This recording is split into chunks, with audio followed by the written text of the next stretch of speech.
Olympia school board member.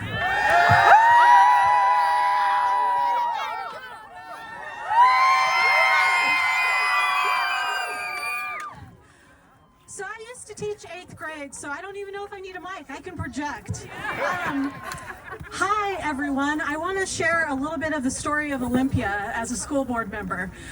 She mentioned that I taught on the Navajo Nation. Those are the most impoverished schools in the United States, our Bureau of Indian Education schools. And I was frustrated, and I ended up quitting teaching to do this work on education policy because it was that important to me, and I could only control what was in the 4 walls of my classroom, but I could not control how systemically broken my students' education system was. And I want to give you a little bit of education here, and I need some student participation, and adults, you can do it too if you're a child at heart. How many years do you think we've been studying fully funding basic education? Shout it out. 100, 10, 4 years. Okay, all right, there we go. If you guessed 50 years, you're correct.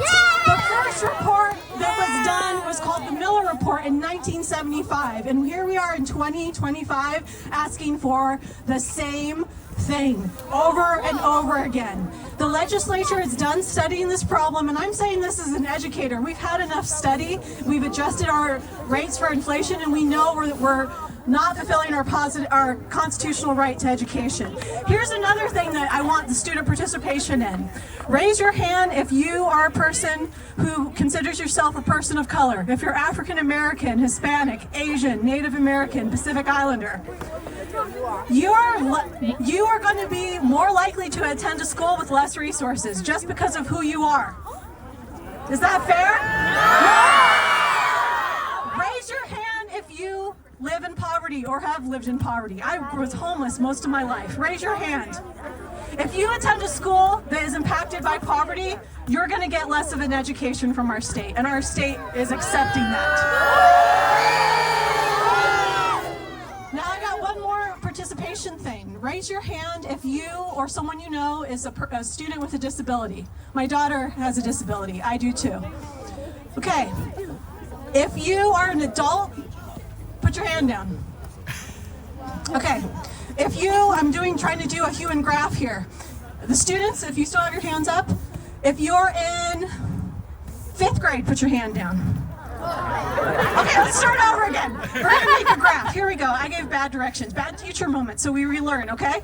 Raise your hand if you are a student with a disability or you know someone who was. Okay? Okay, now keep it up.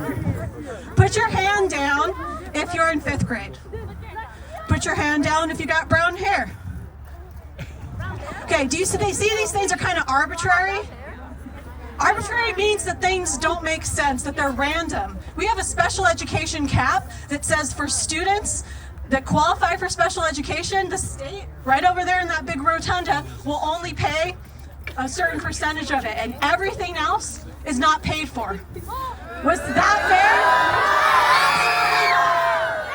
fair? The last thing I would say, and this is something for all of us to use, along with public education and Washington being the paramount duty, it's also a positive constitutional right, and I want to explain what that means. So, if you're at school, your teacher's got rules, right? Yeah. Sometimes the rules are saying things negatively like, don't do this, don't do that. But sometimes the rules say, be respectful, right? It's stated positively, right?